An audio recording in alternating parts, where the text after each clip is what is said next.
Quem veio ouvir a palavra de Deus diz amém. Amém.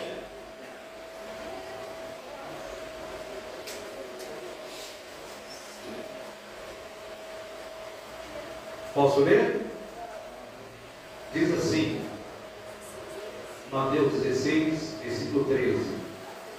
Indo Jesus para a região de Cesareia de Filipe, perguntou aos seus discípulos: quem os outros, ou quem os homens dizem que é o Filho do Homem? Eles responderam: uns dizem que tu és João Batista, outros dizem que tu és Elias, outros dizem que é Jeremias, ou um dos profetas. Ao que Jesus perguntou: e vocês, quem dizem que eu sou? Respondendo Simão Pedro, disse: o Senhor é o Cristo, o Filho do Deus vivo. E Jesus afirmou: bem-aventurado você, Simão, filho de Jonas, porque não foi carne e sangue que revelaram isso a você, mas meu Pai que está nos céus. Apenas até aqui no momento. Quando estudamos as religiões, cada religião tem um conceito diferente de quem Jesus é.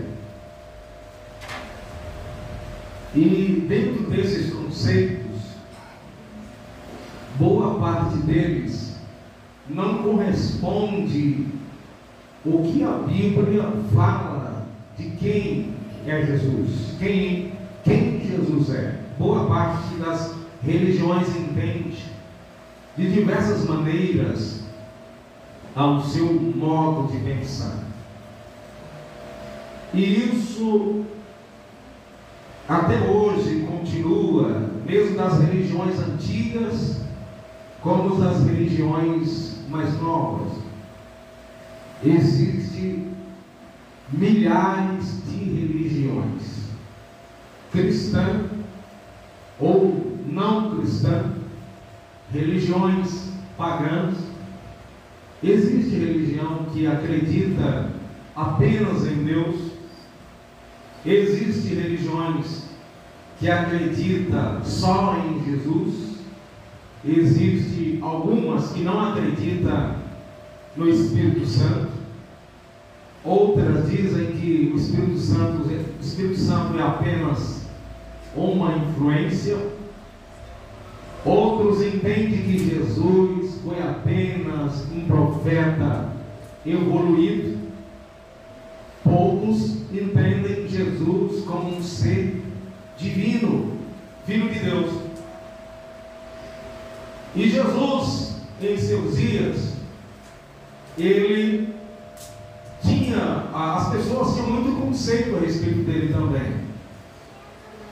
Ele era a esperança do povo judeu. Milhares de pessoas já tinham aparecido dizendo que era o Messias, mas todos eles depois foram desmascarados. O próprio Jesus disse em João 10: todos que vieram antes de mim são ladrões e salteadores. E dentro desse mesmo contexto, Jesus diz: o ladrão, no caso se referindo a esses falsos messias, aos que eram falsos pastores, que Jesus os chamou de mercenário, que é aquele que cuida de ovelha só pelo dinheiro, Se referindo a eles, Jesus disse em João 10:10: o ladrão, quando vem, ele vem com o pensamento de matar, roubar e destruir. Sabemos que Satanás faz isso, mas não é de Satanás que Jesus estava falando. Em João capítulo 10, Jesus estava falando de outros que vieram antes dele, dizendo que eram Messias. E no mesmo contexto, Jesus disse: os que vieram antes de mim, ou seja, querendo de alguma forma enganar o povo, dizendo que era o Messias, o esperado de Israel. Então Jesus fala: os que vieram antes de mim, todos eles eram ladrões e salteadores, falsos, querendo se passar por mim. O ladrão, quando vem senão para matar, roubar e destruir as ovelhas. Mas eu vim para que tenha vida e a tenha em abundância. E Jesus então estava interessado em saber o que os seus discípulos achavam dele. Qual era o conceito que eles tinham do Cristo? E a princípio não era das melhores as suas ideias a respeito de Jesus. Os discípulos andaram com Jesus cerca de 3 anos a 3 anos e meio, aproximadamente 3 anos a 3 anos e meio. A Bíblia não fala exatamente 3 anos. Alguém pode dizer assim: Jesus morreu com 33 anos. Não, a Bíblia não diz isso. Jesus morreu aproximadamente com 33 anos, mas pode ter chegado até, contando as Páscoas que ele participou com seus discípulos depois dados 30 anos, cerca de 33 a 33 anos e meio. Então Jesus queria saber dos seus discípulos qual era o conceito que eles tinham a respeito dele, sendo que eles tinham aí aproximadamente 3 anos e meio que andavam com ele. Mas alguns deles ainda não compreendiam na profundidade qual era a missão de Jesus. Para alguns, Jesus era aquele que viria como Messias, no conceito deles, para montar em um cavalo, quem sabe, e se tornar um governador, um rei, um imperador, para governar sobre o povo de Israel e tirar Israel da mão dos romanos. Essa é a esperança. Alguns entendiam Jesus como um profeta, assim como a mulher samaritana e outras pessoas, mas eles estavam como que cegos. Por isso que quando Jesus falava que iria morrer e ressuscitar no terceiro dia, esse era um conceito inaceitável pelos seus discípulos. Como pode ele, que é a nossa esperança para nos tirar do governo de Roma, e agora dizer que vai morrer? E Pedro, de alguma forma influenciado pelo mal, chega a dizer: para longe de ti, Jesus, tu não podes morrer. Era inaceitável esse conceito, porque a morte para eles seria uma aniquilação dos projetos que eles esperavam Jesus realizar. E Jesus disse, olhando para Pedro, disse: para trás de mim, Satanás. E está aqui mesmo nesse contexto que nós lemos aqui de Mateus 16. Então Jesus queria que eles compreendessem qual era a sua missão. O próprio Jesus disse: o meu reino não é daqui. Se eu quisesse, Pedro, eu pediria ao Pai, Ele mandaria aí mais de 12 legiões de anjos e me daria livramento. Jesus disse que o reino dele não é dessa terra, mas o reino celestial. Os discípulos não compreendiam isso. Um dia Jesus estava dormindo, literalmente, muito cansado, e seus discípulos, com medo do barco ser mergulhado nas águas por causa da tempestade, e acorda Jesus e disse: o Senhor não se importa que a gente está para perecer? E Jesus acordou, repreendeu o vento, o mar, e também a eles, dizendo: homens de pouca fé, ou de fé pequena. Em outras palavras, vocês estão com medo dessa tempestade? E ele já tinha assistido a água transformando em vinho. Ele já tinha assistido os milagres de Jesus. Mas nesse momento eles ficaram apavorados. Eles deveriam crer que se Jesus estava com eles, o barco deles não afundaria. Mas por que eles temeram? Por que ficaram com medo do barco se afundar, se Jesus estava no próprio barco? É porque eles não entendiam com profundidade, verdadeiramente, quem era Jesus. E a gente fica perguntando: quem aqui tem mais de um ano que serve a Deus? Levanta sua mão comigo aqui. Tem mais de um ano? Quem aqui tem mais de 5 anos que serve a Deus? Levanta a mão. Quem tem mais de 10 anos? Levanta a mão. Alguns já passou dos 30. Mas será mesmo que com tanto tempo que a gente anda com Jesus, nós já o conhecemos? E quando passamos por momentos de dificuldade, como é que nós nos comportamos? Como é que nós reagimos? Porque quando a gente vai falar de Deus para os pecadores, quando a gente encontra um irmão ou uma irmã aflito, triste, abatido, nós temos várias palavras bonitas de conforto para as pessoas. A questão é esse falar de Deus para as pessoas, com palavras encorajadoras e exortativas, é por experiência, é porque nós já experimentamos quem Cristo é verdadeiramente, ou estamos apenas repetindo palavras que ouvimos de outra pessoa, de quem verdadeiramente Jesus é. Se vai necessário experimentarmos verdadeiramente quem Jesus é. Existiu na Bíblia um homem por nome Jó, que era temente a Deus, que se desviava do mal, era justo, não tinha na sua região alguém igual.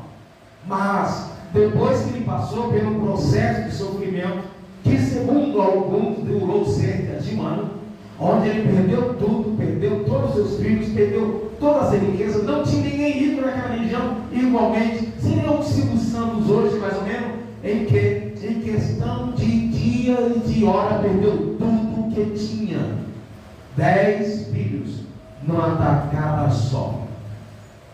Mais de 1000 animais, mais de muitos animais, ele perdeu numa tacada só, num dia só. Mas depois que ele passou por tudo isso, depois de um testemunho que foi o próprio Deus quem falou a respeito de Jó, lá na frente ele disse: eu sabia de ouvir falar, mas agora os meus olhos te veem.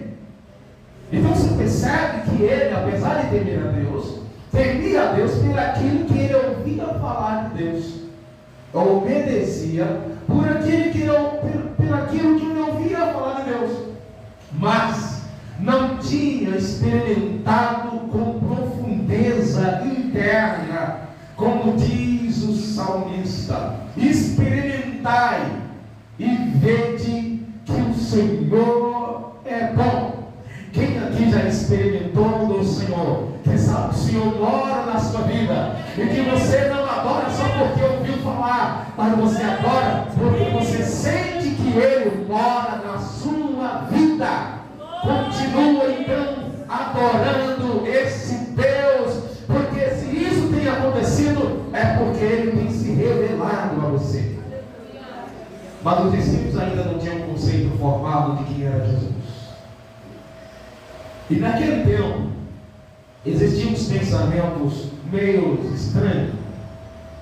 Eu não sei se você sabe, mas na história da construção da Bíblia Sagrada, a Bíblia durou cerca de 1600 anos para ser escrita. Mas houve um intervalo entre o Antigo e o Novo Testamento, cerca de 400 anos aproximadamente. E nesse período foi onde escreveram aqueles livros apócrifos, espúrios, falsos, aqueles livros que na nossa Bíblia não tem, só na Bíblia católica, a Bíblia de Jerusalém, nas versões paulinas. Histórias muito estranhas, vários fatos ali são reais, mas tem algumas coisas inventadas, tem algumas heresias naqueles livros, certo? E um dos conceitos que foi criado nesse período foi da reencarnação. E esse pensamento de reencarnação estava na mente também de alguns discípulos de Jesus. Certo dia, Jesus passou próximo de uma região e tinha ali um cego de nascença. E os discípulos, com aquela mente da reencarnação, perguntou para Jesus: ele está cego assim porque ele nasceu cego? Porque ele pecou? Não foi seus pais que pecou? Mas como assim pecar para nascer cego? Na outra vida que ele teve, na mente dos discípulos, a encarnação. Nessa vida você faz coisa ruim, e quando nascer novamente vai pagar por aquilo. Faz coisa boa e você vai ser evoluído na próxima vida. É um conceito de reencarnação que já existia naqueles dias. Um outro pensamento é que os profetas do Antigo Testamento, que tinham já morrido, eles ressuscitariam e teria uma nova missão. Por isso Jesus pergunta para os discípulos: o que as pessoas estão dizendo por aí ao meu respeito? E eles disseram: alguns estão dizendo que tu és João Batista, mas João Batista já tinha morrido. Eles acreditavam que João Batista ressuscitaria para ter uma nova etapa no seu ministério. Outros dizem que é Elias, Jeremias ou qualquer outro profeta. Alguns estavam acreditando que Jesus estava cumprindo a profecia, que viria o Messias, mas outros entendiam que Jesus era um profeta que já tinha existido em outra vida no passado. Na verdade, Jesus, quando pergunta isso, é que Jesus quer se revelar com mais profundeza aos seus discípulos. Então ele pergunta: mas vocês, o que vocês acham que eu sou? Vocês acham que eu sou quem? Jesus queria saber isso dos lábios dos seus discípulos. Como eu disse antes, nós falamos bastante de Jesus. Mas quando alguém nos pergunta: você sabe quem Jesus é? Quem é Jesus para você? A gente se engana um pouco para responder. Mas isso deveria estar na ponta da nossa língua. Nós que somos servos de Deus deveríamos ter essa resposta com mais facilidade. Um dos apóstolos de Jesus chegou a escrever em sua epístola dizendo: estejais pronto para responder a qualquer um a respeito da fé que vocês têm. Estejais pronto para responder a qualquer um que quiser saber naquilo que você acredita. Mas nós nos dedicamos muito pouco. Quem sabe no dia de hoje nenhum de nós tenha pensado sobre isso. Quem é Jesus? E Pedro, inspirado pelo próprio Deus, Jesus pergunta: e vocês, quem dizem que eu sou? Respondendo Simão, disse: Senhor, o Senhor é o Cristo, o Filho de Deus. Então Jesus afirmou: feliz é você, Simão Bar-Jona, ou filho de Jonas, porque não foi carne e sangue que revelaram isso a você, mas o meu Pai que está no céu. Podemos nos esforçar, podemos estudar, pesquisar, podemos fazer cursos teológicos com profundidade, pesquisar no Google, podemos comprar Bíblia de estudo, podemos escrever a respeito de Deus, a respeito de Jesus, podemos passar 20, 30 anos em uma igreja evangélica, mas só iremos saber exatamente quem Jesus é quando isso vier do próprio Deus revelando ao nosso coração. Jesus diz: ninguém conhece o Pai a não ser o Filho, e ninguém conhece o Filho a não ser o Pai, e aquele a quem o Filho ou o Pai quiser revelar-se. É por isso que nós não podemos nos orgulhar quando entendemos quem Deus é, quando experimentarmos isso.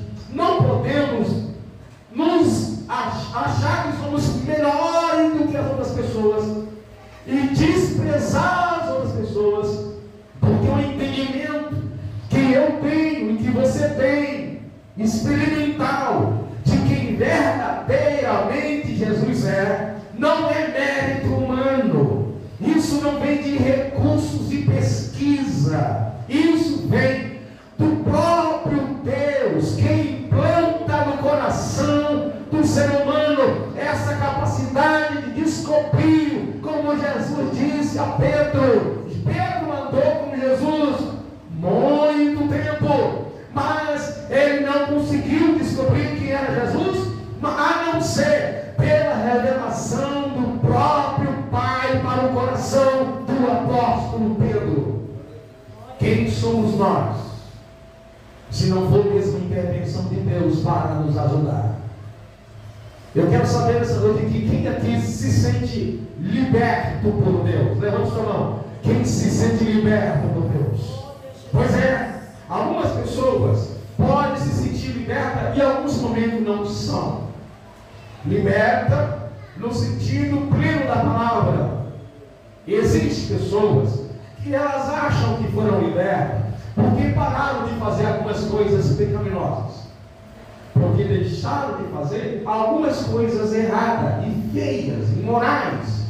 Mas eu quero dizer para você que isso não torna ninguém liberto por si só, porque existem pessoas que param de fazer algumas coisas porque está com medo de morrer, por causa de ameaças, porque aquilo traz muito gasto, comprar algumas bebidas, fumar, traficar, fazer alguma coisa, ou porque algum ladrão, algum bandido, alguém chefe de quadrilha disse alguma coisa e a pessoa ficou com medo e parou de fazer, e aí ela parou de fazer. Mas isso não é libertação, não é por força, como diz a Bíblia, não é por força, não é por violência, mas pelo Espírito de Deus. A libertação é algo em que você era apaixonado, gostava daquilo, queria tanto aquilo, e no dia que você teve um encontro com Jesus, você passou a odiar aquilo que você amava. Você começou a achar cheirando mal aquilo que para você era um perfume no seu nariz. Você começou a se distanciar daquilo que você gostava tanto de estar perto, e agora o seu foco é em Jesus e se regozija por entender que não foi você que saiu do pecado, mas foi Deus que veio lá e com mão forte te resgatou da prisão, e agora você ama Deus acima de qualquer outra coisa. Isso é libertação. Mas só acontece quando a gente descobre quem Jesus é. Tu és o Cristo, Filho de Deus. Não foi carne nem sangue que te revelou o Pai, foi o meu Pai. Então nós podemos ficar muito tempo em uma igreja e assim, e mesmo assim, não sabemos quem é Jesus. Podemos até pastorear, cantar no grupo de louvor, ser músico, ser porteiro, ser regente, liderança de departamento, e não saber quem é Jesus. Porque o discípulos andaram com Jesus, viram o milagre, e quando Jesus expulsou o vento, ou seja, repreendeu o vento e o mar, e tudo se deu em calmaria, eles exclamaram: vento e o mar, ele dá ordem e eles obedecem. Quem? Ele. Ele já tinha assistido o milagre, mas ainda não tinha recebido a revelação de Deus, e ficaram admirados porque eles não estavam esperando isso de Jesus. Mas quem já teve um encontro com Jesus, quando vê o milagre, não fica espantado, ele apenas glorifica, porque ele sabe que aquele milagre é um sinal de que Deus está entre nós. Porque quando Deus está em alguém, quando Deus está em algum lugar, uma coisa eu digo para você, algo diferente começa a acontecer no ambiente onde Jesus está. E Ele está aqui nessa noite que quer aquecer o seu coração. Ele está aqui nessa noite e quer tirar a tristeza da sua vida. Ele está aqui nessa noite e está dizendo para você, você que está dentro de um barco e parece que está para lá e para cá, se sente como alguém que perdeu o remo, e o vento e a maré, a onda está te levando de um lado para o outro. Quem sabe você está igualmente os discípulos que estavam atravessando o mar da Galileia. E quando eles viram Jesus, pensaram que Jesus era um fantasma. Às vezes a nossa visão espiritual fica tão curta, que um sinal maravilhoso de Deus, isso traz para a gente preocupação, pavor e medo. Mas quando nós sabemos que é Jesus andando em nossa direção, a gente não afunda na maré, no mar. A gente apenas anda por cima das águas em direção a Jesus e queremos estar o mais próximo possível dele. Porque quem tem encontro com Jesus nunca mais quer distanciar-se da pessoa de Jesus. E eu sei que você está aqui nessa noite, mas em alguns momentos a gente deixa a incredulidade, o medo nos apavorar. Pedro diz: se tu és mesmo Jesus, então ordena que eu ande sobre o mar em tua direção. Então Jesus diz: venha, Pedro. E Pedro começou a andar sobre o mar. O único pecador que a Bíblia diz que andou sobre as águas é Pedro. Mas Pedro, ao invés de se concentrar em Jesus, ele se concentrou na tempestade. Porque eu quero dizer para você, estar com Jesus não significa que não vai acontecer a tempestade. Não significa isso. Pedro começa a andar em direção a Jesus, poderia glorificar a Deus: olha, eu estou andando sobre as águas. Mas não foi isso que aconteceu. Ele, ao invés de continuar olhando para Jesus, ele ficou focado nas coisas ruins, no vento, na tempestade. Ele já sabia agora que não era um fantasma, que também era um pensamento do período interbíblico. Nesse período de 400 anos, crença em fantasma era muito vivo na mente dos discípulos. Por isso ficaram, é um fantasma, e ficaram apavorados. Pedro então está indo, fica fito nos problemas e começa então a se afundar. Ainda bem que Jesus, ele não dá risada quando você cai. Jesus não se alegra com a queda do homem. Jesus, quando vê alguém afundando, o que ele faz? Estende as suas mãos, e ainda que a sua fé seja pequena, ainda que ele até te repreenda, homem ou mulher de pequena fé, ele não te deixará naufragar. Ainda que o justo caia 7 vezes, não ficará prostrado, ele se levantará. Por que se levantará? Porque eu tenho um Deus com as mãos estendidas para nos salvar. O ouvido do Senhor está gravado para não poder ouvir, nem a sua mão encolhida para não poder salvar. Ele continua com as mãos estendidas sobre a nossa vida nessa noite.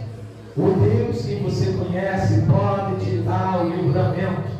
O Deus que você conhece, ele pode te curar nessa noite. O Deus que você conhece, ele pode abrir porta nessa noite. Ele pode quebrar as correntes que prendem seus pés, as suas mãos. O Deus que você serve te dará a palavra na hora que você for orar. as palavras fogem, mas o Deus que você serve colocará a palavra na sua boca. O Deus que você serve arrancará a tristeza de dentro do seu coração e colocará um novo cântico na sua boca, e você dará testemunho nesse Deus que tem todo o poder.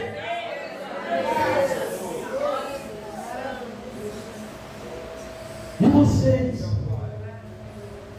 acham que eu sou quem? Quem eu sou para você? Para aquele que está doente, Ele é o médico por excelência. Para aquele que está perdido no pecado, Ele é o Salvador. Para aquele que parece que na vida não tem alguém para servir, não tem ninguém para você olhar e como na sua vida, Ele é Senhor seu. Para você que está com sede, Ele é a água da vida. Para você que está faminto, Ele é o pão, como está escrito na sua palavra: eu sou o pão da vida. Aquele que é morto, Jesus disse: eu sou a vida. Quem está sem direção, sem saber onde está, Ele diz: eu sou o caminho. Quem está envolvido na mentira, Ele diz: eu sou a verdade. Quem Jesus é para você nessa noite? Quem está preso, Jesus para você é o libertador. Você que está caído no mundo, Ele é aquele que estende as mãos e diz: eu te levanto e te coloco sobre uma rocha, te tirando do lamaçal. Quem você acha que Deus é para você? Ele se revela nessa noite de acordo com as necessidades que você tem. O que é que você está precisando nessa noite? Está com medo? Ele se apresenta com um grande clarão e dizendo: te tiro das trevas e vou te carregar no colo, se for possível. Você está andando em direção a um grande mar, e uma fornalha, Ele diz: quando passares pelas águas, elas não vão submergir você, e quando passar pelo fogo, você não se queimará, porque eu, o Senhor, estou convosco. Onde é que você se encontra neste momento? O que você espera de Deus? Ele está aqui de braços abertos, perguntando: quem você acha que eu sou para você nessa noite? Ele pode entrar e batalhar ao seu favor. Em alguns momentos, Deus diz para o ser humano: eu estarei contigo nesta guerra. Mas tem momento que Ele diz: nesta guerra você não vai ter que pelejar, eu pelejarei por você. Porque Ele sabe que somos pó, como diz o salmista, somos pequenos, somos pó. Há momento que nos falta até mesmo iniciativa, há momento que nos falta até mesmo a capacidade, aparentemente, de acreditar. Há momento que a gente nem quer continuar, mas tem um Deus que chega até nós, não chega puxando, Ele não chega empurrando, Ele chega nos segurando e nos colocando firme em seus braços, dizendo: eis que estou convosco todos os dias até a consumação do século. Qual é a sua necessidade nessa noite? Diz ao povo de Israel que eu sou, enviou a vós. Eu sou aquilo que você precisa que eu seja.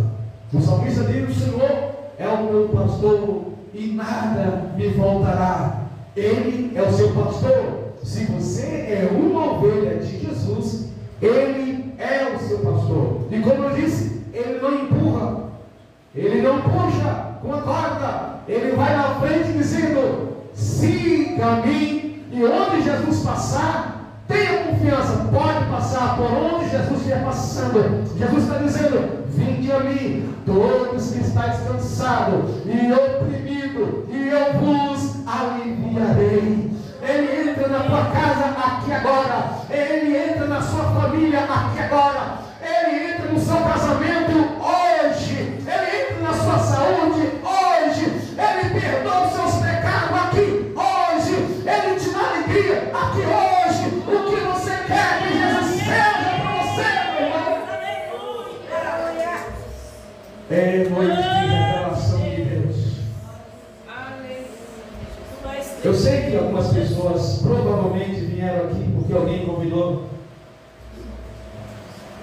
falaram alguma coisa e você sentiu vontade de vir, foi convencido, mas uma coisa eu sei, foi as mãos de Deus que trouxe você até aqui. Porque existe alguma coisa que te incomoda. Algumas pessoas parecem que estão pisando em campo minado. Como diz a gíria por aí, está dando seus pulos, se virando nos 30. Mas a sensação é que pode dar errado. A qualquer momento alguma coisa pode explodir. Mas o Deus a quem você serve vai na frente tirando todo o mal. Esses estão convosco todos os dias, não temas. Eu vou na frente tirando todas as tranqueiras, todo impedimento. Você acredita nisso?